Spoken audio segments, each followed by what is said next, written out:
Assalamualaikum warahmatullahi wabarakatuh. Perkenalkan, nama saya Etik Febriana dari kelas 1 MPIB.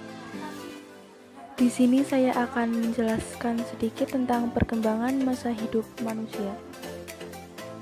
Perkembangan masa hidup manusia memiliki beberapa aspek. Yang pertama, perkembangan fisik, yang kedua, perkembangan kognitif, dan yang ketiga, perkembangan psikososial. 1. Perkembangan fisik.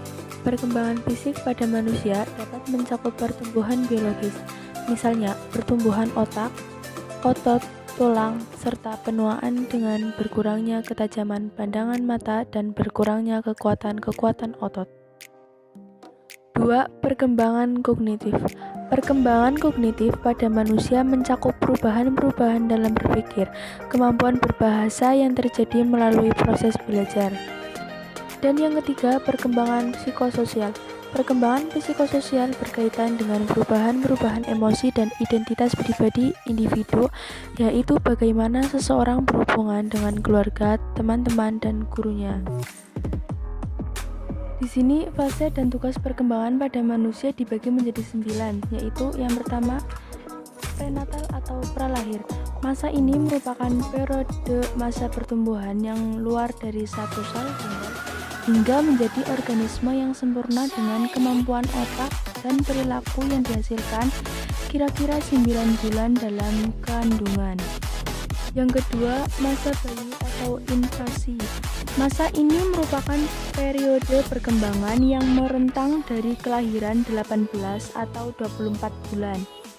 Masa bayi adalah masa ketergantungan, ketidakberdayaan, dan masa yang sangat bergantung pada orang dewasa, terutama pada orang tua.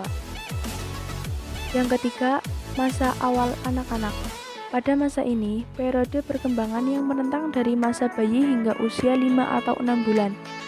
Periode ini biasanya disebut dengan periode prasekolah. Pada masa ini, anak-anak kecil belajar semakin mandiri dan menjaga diri mereka sendiri. 4. Masa pertengahan dan akhir anak-anak. Pada fase ini, periode perkembangan yang merentang dari usia kira-kira 6 hingga 11 tahun. Yang kelima, masa praremaja. Pada masa praremaja merupakan masa yang pendek dan kurang lebih hanya 1 tahun, yaitu untuk perempuan antara umur 11 atau 12 tahun dan untuk laki-laki antara umur 12 atau 13 tahun. Fase ini mempunyai banyak pengaruh dalam perkembangan seseorang karena masa ini cenderung banyak pengaruh negatifnya, misalnya perkembangan fungsi-fungsi tubuh terutama faktor seks. Yang keenam, masa remaja atau adolescence.